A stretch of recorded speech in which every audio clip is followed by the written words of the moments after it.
what is polish? Because to me, it took, to be honest, years to kind of understand what polish is.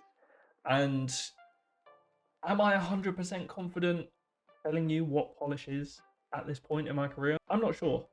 But I thought it could be useful to go through, at least from my perspective, having worked in the industry for quite a while now, to go through what I think polish is and what it means to me anyway, what I do in my process when the director is or whoever has finalized my shot and said, okay, you're good to move into polish, go ahead and finish the shot. I think when I first heard that or got permission to do that, I was kind of like, okay, so you don't like have specific things for me to do, like what do I do? And I guess if you don't have people giving you exact notes to do, it can almost be a bit paralyzing. Like, okay, I kind of thought it was done. So I thought I would look at this old animation that I did. This was something I did for a masterclass that I gave at the Manchester Animation Festival back in 2019. Yeah, but all the fun stuff happens at night. Parties, dancing, nightclubs and stuff. I opened up this file and I was like, oh, it would kind of be interesting to do like a video going through all of those things. So if you guys want that, let me know. I can do that video. I can go through the process of filming reference, filming block, not filming blocking, but doing blocking, splining, lip syncing, doing a hair pass and everything. But one thing I never really did in that class, partly because it was, an hour and a half or 2 hours. I can't exactly remember how long, but partly because it was a short amount of time to do a finished animation from reference to final. One thing I didn't really do was polish the shot. This is always how it's been as like the final animation because, you know, this was within the scope of what I could teach during that time. So let's play that through. Let's have a look. Yeah, but all the fun stuff happens at night. Parties, dancing, nightclubs and stuff. Yeah, but all the fun stuff happens at night. Parties, dancing, nightclubs and stuff. I want to focus on what I would do at this point, 5 years later, to polish this shot.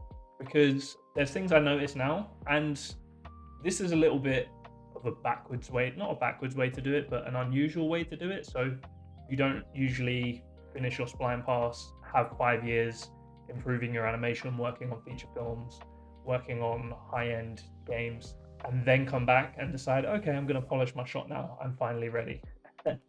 So I just thought it would be useful to give a bit of a checklist or things that I think of while I'm polishing my own shots. But while I was thinking that, I was kind of like, it feels disingenuous because I don't use a checklist. Now, I'm not saying those things aren't useful. For me personally, I don't use like a thing like checking through 40, 50 different, 100 different items for every polish shot that I do. What I like to do is give myself a list of things to do, fix the arcs, fix the hand spacing. And then as I go through, I do like to come in and just, check those things off. I'll just have it written on a piece of paper. What I will actually do with my shots, and you can do this on Sync Sketch, whatever kind of video you player you have, or you could just do it in Maya, or you could just do it with good old fashioned notebook, which is what I tend to do. For these purposes, I'm going to upload it to Sync Sketch, try and visually show you what the notes are that I would be giving myself, and hopefully give you an accurate kind of example of what I would do personally moving into polish. Now, like I said, it's not always that you get 5 years to have fresh eyes on your shot, so it's a little unfair, but what can you do? I didn't want to have to animate a whole shot basically to then polish it. But I think this is a good candidate for going into polish and really pushing something. So let's have a look. Let's play it through and see what we think. Yeah, but all the fun stuff happens at night. Parties, dancing, nightclubs and stuff. Now I will play it through with the audio happening, and I'll just play it through a few times until I kind of start. Just turn that off because I understand that could be distracting. Until I kind of start noticing things popping out to me. And This may be easier with a bit more experience, but if you watch it through enough times, hopefully you don't become completely blind to it, but hopefully things start to bump for you or pop out. So what will happen is I'll kind of feel something, like I felt something there that didn't quite feel 100% right, and I'll just go back and maybe watch it again, and I can kind of feel something in the spacing, and then you can kind of go through. And for me, I'm kind of watching it through and frame by framing and just watching through that part, and we can kind of go in and frame by frame, and I just feel there's a jump in the head here. So if I look at the spacing, it kind of goes over, and then it feels like here we kind of get a bit stuck. Like if I kind of look at this mass here, so we have this spacing, and then we hit here, and then we're kind of a bit stuck, it feels. So I wonder if that's something we can just ease, maybe on this frame it just goes a bit too hard. Maybe we would want to be here instead. Now I wouldn't go through and do drawings exactly like this, but that's just, I guess, to demonstrate what I was looking at there and what kind of stuck out to me when I watched through. But I'll just come in and write a note of spacing. Now in here, I can feel a little back forth of her head. See how it starts, and then we just kind of go back instantly. I might not be able to see it, but I can see it pretty clearly. That all needs work. Just felt like something was off. Something was a little distracting. Well, not necessarily distracting. Something was a little unnecessary there.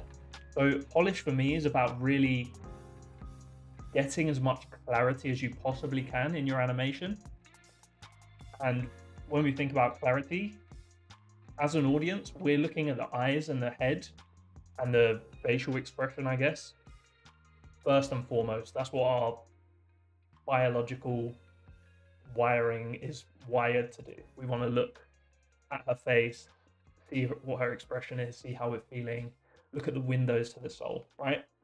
So if there's anything in the head or the face which is bumping, then you want to go through and you want to work out why that is, and you want to fix that. That's kind of at the top of the totem pole when it comes to polish for me. If the head is doing anything that's popping or jarring, that's going to affect the readability of your work. So here I kind of feel that in this axis, the rotate Z of the head, it's kind of a bit stuck going into here, and then we hit a bit of spacing through here. So I would just like to start to ease into that just a little sooner. Ease out of the previous movement, so that head starts to kind of lead that motion just a little sooner. And I also feel like we kind of get to our final position here with the body, and then the head is just doing a lot of motion kind of on its own, which makes it feel a little isolated. So I guess the next thing down from the polish of the head and making sure the head space is working really well is, are things feeling isolated? Are things feeling disconnected in their movements? Because you want things to have kind of a nice difference in their spacing, in their timing. You want objects to feel disconnected to an extent, because that gives you some organic motion, that gives you arcs, that gives you overlap, that gives you a nice offset to things. It's visually a bit more entertaining to watch. When things are moving in an isolated way and they're not connected to the rest of the body, for me, that instantly kind of breaks the believability of the animation. And that's definitely something I would want to be nailing, hopefully in your spline pass. But if you have the time to polish it and you notice something like that, let's fix it. So just a little bit of a disconnect, and also a little bit of a linear spacing to her nose going up there. So I know what I mean by just those lines, but all right. Linear. Now I don't want to, come in and say, make the spacing more progressive. Like, that's a massive waste of time for me. I don't need to be that specific with it. I can just come in, draw some lines, and I know what I mean.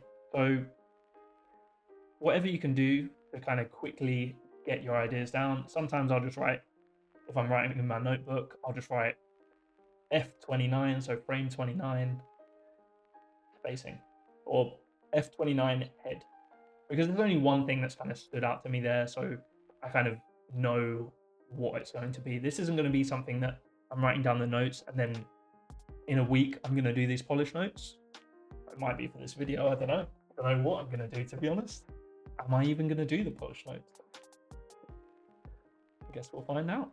There's quite a big spacing pop here on that elbow. It needs to be a bit more up into that so that we don't pop on that elbow.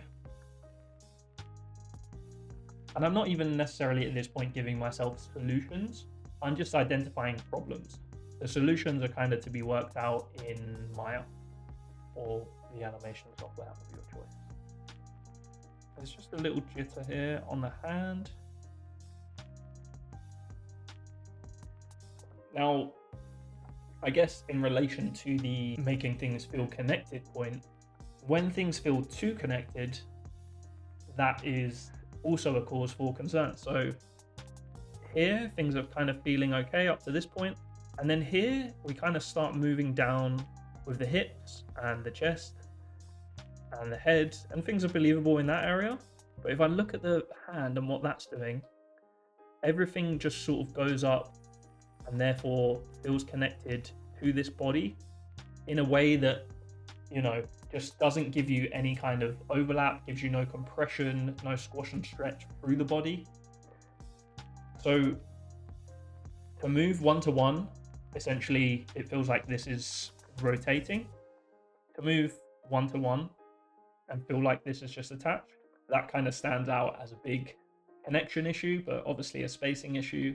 So by fixing that hand and where that's happening, that's going to fix not only the spacing, but things are going to feel more organic, disconnected, but in a way that still feels connected enough to maintain the believability. Now you can see I'm not really working through a list of things. There's no completely set order. Every shot will be different, and things pop out at different times depending on what part of the shot I'm focusing on. So I might have focused on that just because I kind of felt something, and then I'm like, okay, what's going on here? This all looks fine. This kind of looks fine. The head spacing is looking okay. And then I just start framing through and I can kind of see what's going on with that arm. So kind of identified the culprit of that issue, and then I can go in later and look at how I can fix that. For me, this just feels a little bit stuck on this hand. Feels like it progresses, and then it kind of does kind of exactly the same sort of spacing. And this hand, you see how it's kind of rotating back through there? On that frame, it just feels like it's just continuing to rotate, but really it should probably start to just come down. And then by that frame, maybe we're a lot more in the next pose.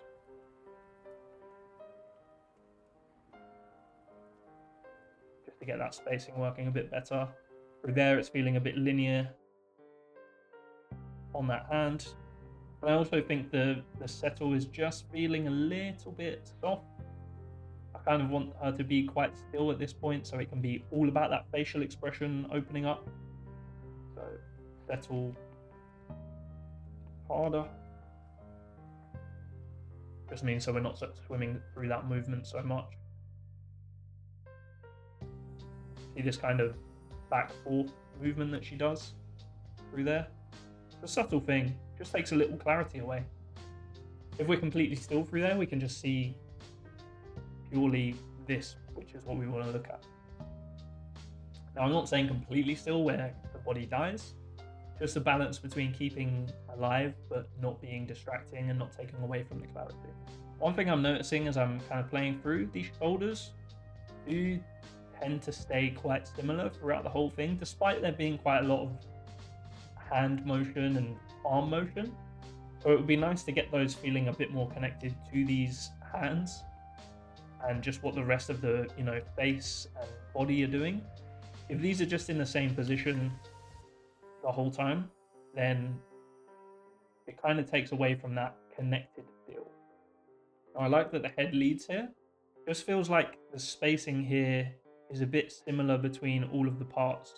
It feels like the head wants to maybe just be getting up a little sooner. If I like play that, it just feels like everything is kind of moving out at the same amount of pace. So we have a pose here, pose A, and we have pose B. If I'm looking at the pose as a whole, going from here to here, it feels like the entire pose is kind of feeling a bit connected, and we're hitting around, you know, here with the spacing, and everything is almost easing out with this kind of spacing and doing this kind of thing. So you don't have the head maybe being like here on the spacing and doing this kind of thing, and just getting a little bit more difference in there with the spacing. So body, what the head should be doing. And then you might have, you know, these hands, maybe there's an overshoot backwards, and then we do this, and then we're, you know, into a kind of completely different spacing that happens later. So it's just varying up your spacing so that things don't feel like they're kind of all just easing out and basically interpolating as Maya would have it interpolate, which is what it feels like right now.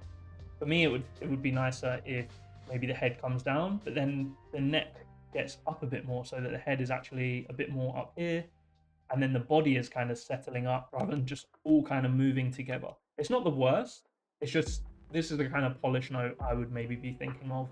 And I wouldn't be going through and doing that kind of analysis, obviously.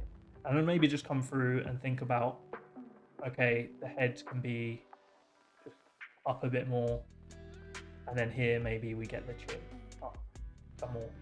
And I might just write head spacing. Here's one we haven't really talked about that much, and it's a slight kind of exaggeration of the movement that I've done. So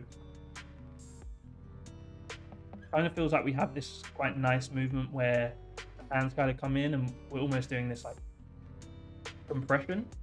All I feel though is my hands going like this, and the rest don't really do that much. Now it gives this kind of nice isolated feel to the hand. It makes the gesture just about the hands, but it doesn't quite have that connection that you might feel if it was a bit more like bringing a bit of the head and maybe even some shoulders into that move. Now the shoulders are moving up a bit. I just think it might be nice if the head came down a little rather than just all kind of going up. Well, it's probably something I would have been better off addressing in spline, but now that I've noticed it, I think it will only complement the animation that already exists without actually changing the beats or, you know, the acting intention too much. It's kind of just plussing what we already have without being overly complex and without adding more noise. If anything, it's taking noise away from the head. It's introducing less movement to the head, because while this is coming up, the head isn't coming up as well. The head is actually going down. So the head is in a more isolated place, and it should therefore add clarity to that head, which is the name of the game. Is that the saying? The aim of the game? Name of the game? Clarifying what is already existing. Now, as I play through, I feel like there's moments, and I'm not exactly pinpointing right now, but I'm feeling like there's moments where the hip is just feeling a little bit disconnected from the chest. So, for example, here, this curve starts to, this chest even, starts to come forward and go from a slightly reversed T into a C-shape pose, which obviously, if you're a fan of the channel, you'll know that I love C-shapes, all of that. But what I'm feeling here is that it's mostly initiated through that chest. When I look at the hip, they are not actually rotating underneath. So as your chest rotates back, your hips will counter rotate forward and vice versa, where the chest starts to come forward, therefore the hips actually rotate inwards, therefore creating a nice reversal in the C shapes, And I don't feel that so much as the chest is coming forward, and that's maybe just something I would like to see in here. Maybe the hip line just comes up a little bit just to counter that. And there's a few moments I think in here where I feel that. So I don't feel a ton of compression in here. It just feels like this part of the body is just translating rather than doing a nice, when it translates, just giving a little rotation up in the hip. This yellow square is kind of up, but as we translate down with this cube, we then actually counter that movement with some rotation in the X. I think it's just doing a little connection pass, and I think rather than going through and pinpointing every single moment, I'll just write like hip connection pass. And when I've got these written down on my notebook, they'll just have a little square next to it, and I'll just go through and do that as something, a little job, a little thing to tick off. I'll go through, do a pass, and then I'll just come through and put that through here. It just feels like we want to be at our most compressed in the hip through here, compressed. So when I say compressed, I'm saying that thing where as we translate down, we're actually rotating that hip up to counter, and then we can soften out of that as we kind of come into here. Now there's also a kind of weird problematic line here on the back. Kind of see how we would just want this to be a nice flowing straight line. Just a minor thing, but from polish, I would probably blend shape this away. And then just that same compression thing here, just get a little rotate up, then down as we do some translate in the Y of the hip. And I would probably as well, as she comes forward with this chest. Now this is honestly, I'm giving myself these notes now because I have 5 years more experience than when I did this animation. I've learned things since about body mechanics. So I'm giving myself these notes because of that. I'm not giving myself these notes because I just didn't bother doing them in Spline. But for me, a polish pass is just going through and really as honest as you can, just going through and kind of cleaning up everything as much as you can, watching through. If anything starts to kind of jump out to you, if anything starts to not just flow as smoothly as possible, go in, take a look, make sure your spacing is all working as well as it can be. So as I would come forward with the chest, I would actually go back a little more with the hips.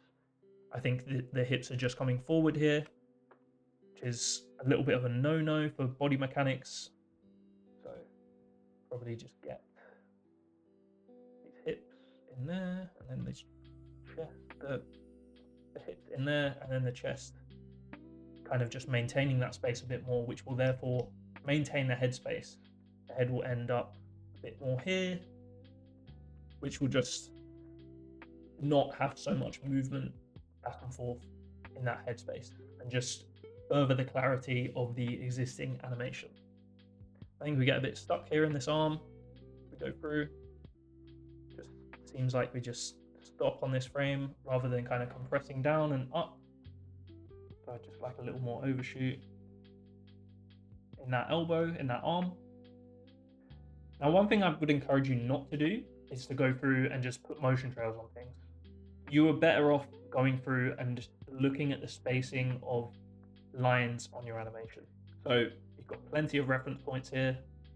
You know, you've got lines within the silhouette, you've got lines on the silhouette, you've got these, you've got lines here, you've got lines here. Now, I'm not saying go through and do a pass on all of these. If you're really, really stuck, you can take a line and just go through and look at what the spacing of that line is doing. So let's take this line, for example, on the t-shirt line. Just have a look at that. Now going through here, it does feel a little like we're lacking a bit of an arc to this. Kind of feels like we come down and then we go up a little linearly. You see that? Just looking at the t-shirt line. So I maybe just want a little bit more of a hold down there and just a bit more of an arc to that motion. And if I look kind of here, I'm looking at this line. If we go over, it then feels like we're actually a bit stuck in this angle. but also a little bit the position. Well, it's more the angle, actually. If I look at the rotation, that just suggests that maybe it doesn't come this way as soon. Maybe we do something a bit more like that. Or we come a little further here and just not get stuck in rotation. And when I look at the t-shirt line here, things a bit like the head are just feeling a little bit linear. Feels like we could maybe get there a little sooner into this final pose. So I think that's maybe a bit of an overall note. If you want, you can go through and do that kind of thing on the arms. Like I said, I like to go through and just watch it. Obviously, if you've done a bunch of drawings, you can just go through and turn off the sketches. I like to just go through and watch, and then I can kind of see where things just stick out a little for me. So through here, it feels like we just get stuck on those frames there. See, when we get there, we're just stuck. And then there's no kind of rotation on that hand. We're just translating down. And then there's a little bit of a strange arc to that arm. Just feels like we need to hold back a little on that pose. And just fix the arc. So I'm always kind of looking, yes, here as a whole, but also how do the lines within the silhouette, how do the lines of the silhouette change to kind of indicate how that rotation is moving? Because that's all we do as viewers, right? We look at this as a 2D object. We see contrast within the lines of the animation.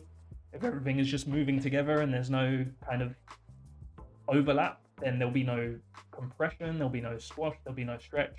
And things just won't feel as organic as they could be. So you're kind of just going through, looking at lines. You can go through, if you want, do a pass looking at that. You can go through looking at individual lines. The lines of the arms are a great indicator to show how things are moving and kind of see how that is just doing a bit of a strange arc in there. Or maybe the arc is just a bit bad.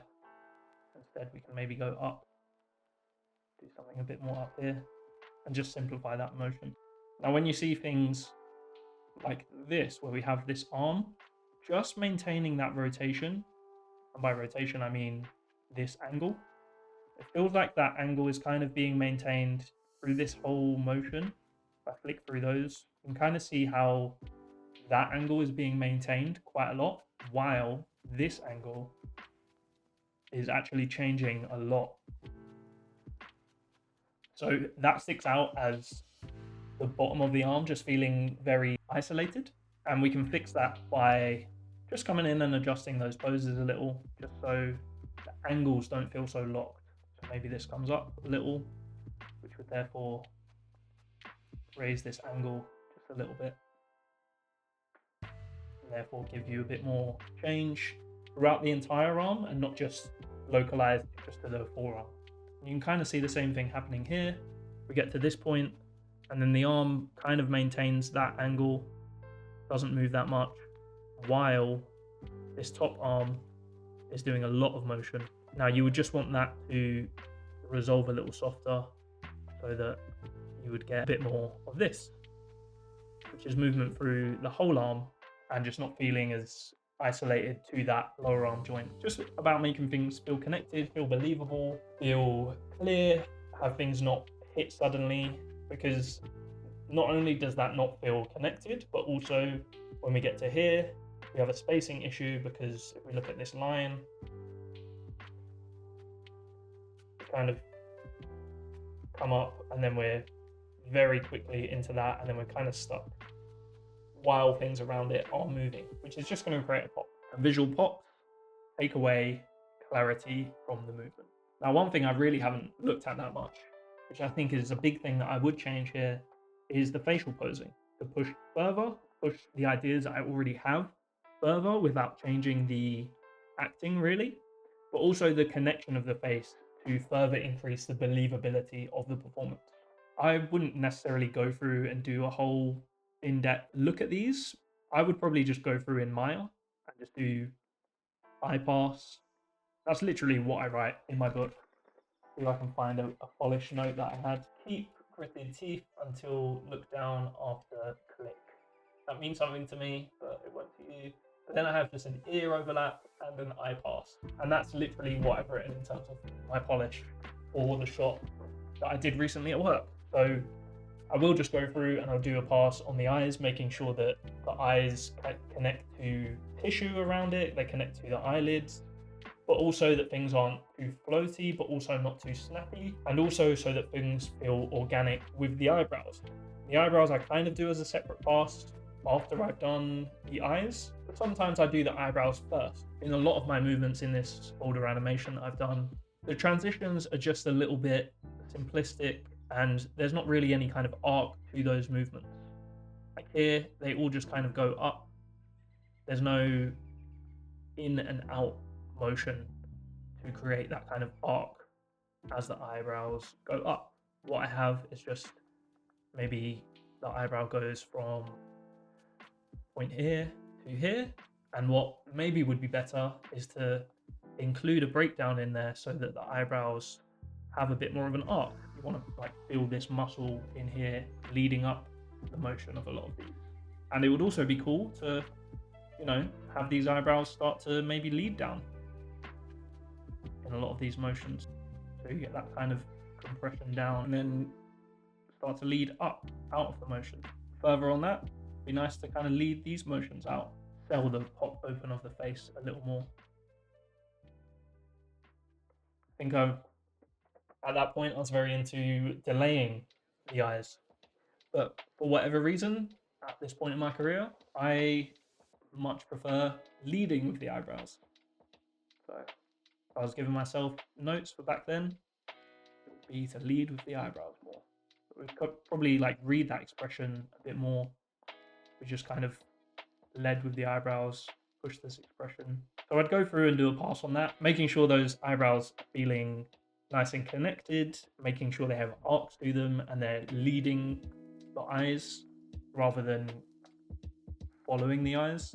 I'd also go through and just do a bit more of a peel pass on some of these shapes and make sure things don't feel so isolated. Here, the eyes just feel very isolated, as does the mouth. There's also maybe some stuff I could do with the shape of this mouth. Just feels like it's showing a lot of bottom lip and also not really favoring one side a whole bunch. It'd maybe be cool to just favor that top tooth line a little more.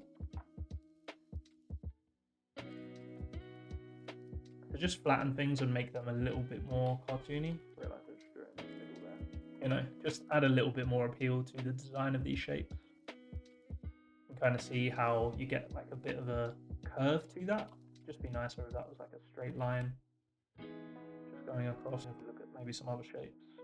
Here it might be nicer to push that shape and push the clarity on the teeth, just the flatness and the cartooniness of those teeth.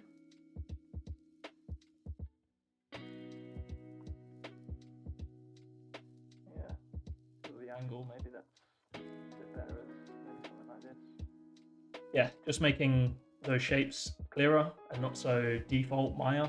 Again, this was meant to be a demonstration in a couple of hours, so I won't be too harsh on myself, but there's definitely some shape stuff here that we could clean up. We look at the mouth shapes, they're a bit not pushed and a bit unappealing in places and just a bit default. So it really is just going through and not spending the amount of time I've spent going through and explaining everything, but I've been explaining my thought process a lot more. Just going through, noting down anything that pops out to you. That might then, for example, I look at this and go, okay, the hips aren't feeling super connected there. So rather than just saying, okay, hips not feeling connected on frame 171, I'll just say, go in and do a quick hip pass. I'll just go through, have a look at my curves in the graph editor and just clean those up. Another good tip when you're doing your polish is you can go through and do this as many times as you want. Don't feel like you have to do one thing and make an exhaustive list. You could go through and just pick out the big things you could go through and say, okay, I've got 2 hours to do my polish. I'll go through and make a list of the things that I definitely want to do and do those. And then, hey, if you have more time, you can go through and just look at other things that you could fix. I would say you don't want to do every single thing on this list and then play blast in between each one and check that that thing works.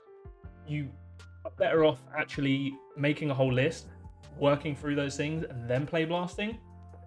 And then, hey, if all of those things go away, what often can happen is a whole new load of problems will become obvious, which is good because then you probably fixed the glaring issues with the previous version of polish. So yeah, it's not necessarily like one and done, like you do one polish pass and everything is done. And I guess if you sent your work to someone for polish notes, they might come back with a whole host of things. If you send it to them again, they're probably going to have a whole bunch of new notes. And that's just animation, really. Like, you can go on forever polishing something, and you might go through a ton of iterations like that, and then show someone different, and they'll have a whole bunch of notes, and they might even be destructive to animation. So it's really an iterative process. Part of being an animator is being able to decide when enough is enough, when, hang on, am I just polishing a button on a shirt here when the head is doing a big jutter? So I would definitely prioritize things that are affecting the clarity of your animation. Any pops are kind of a no-no, they need to be fixed. Varying your timing is actually not that difficult of a change to make, and it can make a massive difference to your animation. So that could be the thing that you want to focus on as the one thing you could polish. But what I will actually do is, once I've got that list of things, like I've got a list of fix the arms, fix the spacing on the legs, fix, do a pass on the hips between frames 20 and 30. Once I've got those, you can actually go through and like write a number order list if you want, so that you can go through and fix those things and feel as happy as you can when eventually you just have to say, I'm done with my animation, I'm happy with my level of polish, and just move on to the next shot, and then the next shot, and then the next shot. Hopefully that's kind of covered everything that I go through as like a mental checklist when I'm looking through things. Essentially, there's kind of no checklist. I just go through things that jump out. I go in and note down, set myself a nice little list of things to do. I hope in all of that blabbering on that you found some use in this video. And if you guys have anything that you want me to cover, if you want me to go through the whole process of making this shot from reference, through blocking, through splining, to actually going ahead and doing these polish notes, let me know. I am happy to make a video on that.